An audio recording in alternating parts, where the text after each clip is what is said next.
Teachers and students say they were sprayed with a hazardous, foul-smelling chemical while attending a pro-Palestinian Divestment Now rally on Low Steps on Friday, Spectator reported Monday morning. In interviews and testimonials collected by Spectator, 18 students reported a putrid odor during or after the protest. 10 reported physical symptoms such as burning eyes, headaches, and nausea, with 3 seeking medical attention, and 8 reported property damage. On Monday evening, Interim University Provost Dennis Mitchell wrote an email to the Columbia community about the, quote, deeply troubling incident, quote, adding that, quote, the New York City Police Department is taking the lead role in investigating what appear to have been serious crimes, possibly hate crimes, quote. Mitchell wrote that, quote, the university received additional information Sunday night.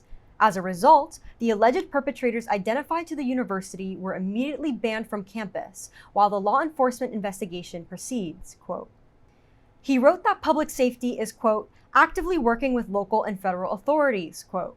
A New York Police Department spokesperson told Spectator on Monday evening that the department had received 6 reports of assaults regarding the incident. While Mitchell's email mentioned, quote, alleged perpetrators, quote, the university did not disclose further details on the identities of these individuals, including how many were barred from campus or whether they were students. The NYPD had not publicly released any information about potential suspects as of Monday.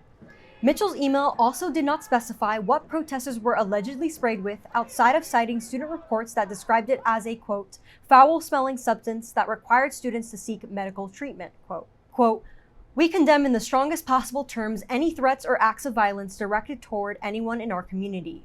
The university is committed to taking urgent action, quote, Mitchell wrote. A member of Columbia's chapter of Students for Justice in Palestine and one of the speakers at Friday's demonstration, Miriam Iqbal, Barnard class of 2027, said she first noticed the smell when the group left Low Steps to march around campus.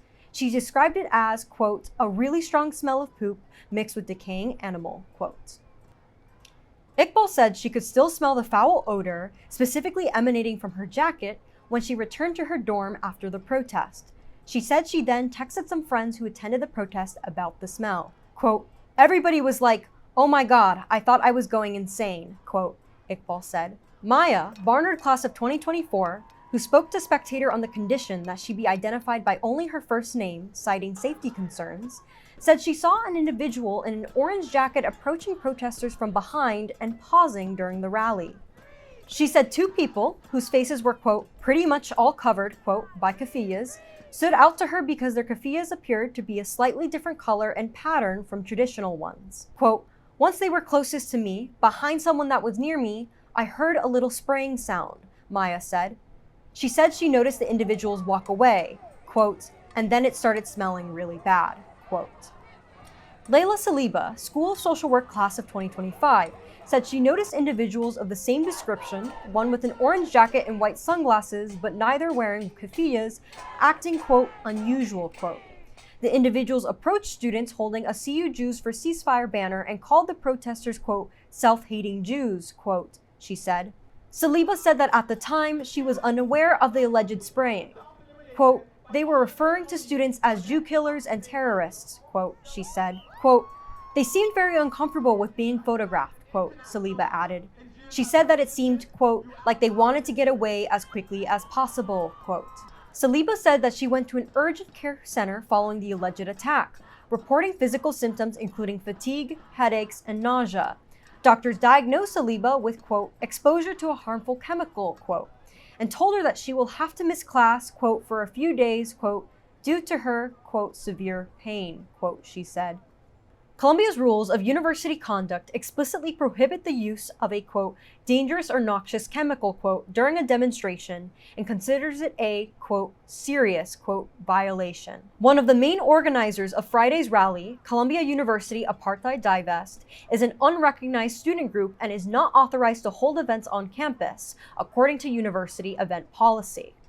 The university unilaterally revised its event policies in November, 17 days before suspending SJP and Columbia's chapter of Jewish Voice for Peace.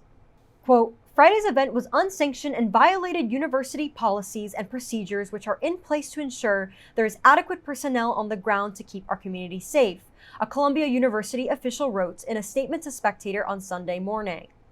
University delegates distributed flyers to students at the rally threatening, quote, interim sanctions by the provost up to and including suspension for the rest of the semester, quote. Saliba said the alleged attack has made for a, quote, incredibly hostile environment to learn, quote. Quote, I went on campus today. I went to public safety to talk to them about this, and it's like, this is not something that your body forgets easily, quote, Saliba said. Quote, when I was walking past Alma Mater and Low, my body physically recoiled. I was so uncomfortable, quote.